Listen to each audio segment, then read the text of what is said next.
What are the 3 types of fashion businesses that you should not be starting? What are the brands that you should say no to? Let me rethink what I'm about to get myself into because it's going to lead nowhere. Well, the market is as confusing as ever. So what are the worst types of clothing brands to start in 2024?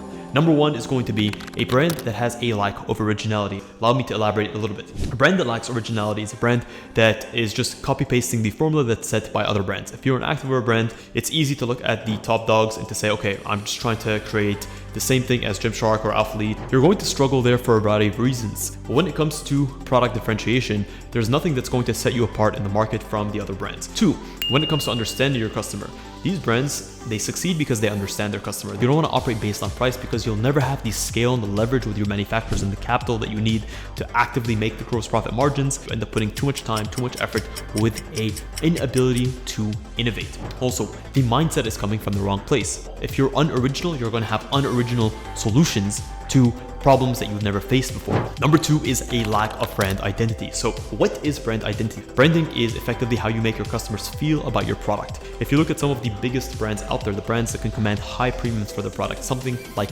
Lululemon, if you were to deconstruct their products down to the raw materials and the workmanship and the labor, you really wouldn't see the reason to pay $120 for a pair of leggings. The way that they position themselves, it gets you feeling a specific way about the brand, and the way that you choose to justify paying $120 is to purchase a piece of that feeling. There's a confidence or there's a emotional reaction, a push and pull that comes with brand identity. When you sort of don't really know who you are, when you just look very generic, you end up making people feel nothing for your brand. So if you cannot elicit that emotional reaction from your customers, then you're going to really struggle to, number 1, find the customer, and 2, you're going to struggle to communicate to that customer. Number 3 is you start a brand with a lack of market demand. This is essential because they always say if you want to be a millionaire, don't start a cupcake business. The same is true even in sportswear. I always recommend customers that to niche down.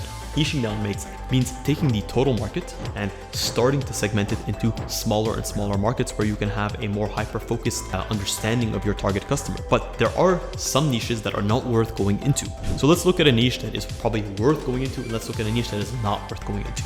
A good niche that is probably worth going into might be a brand that is focused on core sustainability and is trying to eliminate plastics from all of its products. That's a niche, right? Because we understand that plastics in this day and age can cause issues with the way that your body reacts to them.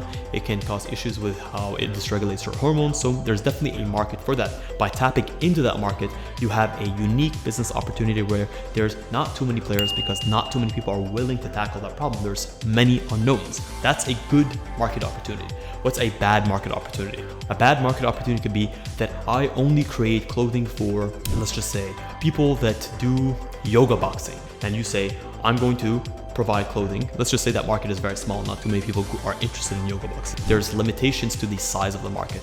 Picking a niche of a niche of a niche where either people don't have the money to buy, either people are just, the market is not sizable enough to accommodate significant year-on-year growth. Because if you're going to put in the effort, if you're going to design the product, you also want trajectory, you also want scale over the years. So picking a market where the cap is relatively small and doesn't encourage size and growth, this is a recipe for disaster because you could have a successful year 1, year 2, but eventually you're going to be capped. Hopefully that makes sense, guys. If you're interested in consulting with me one-on-one and you have questions on your business idea or your business plan, you can check the link in the description.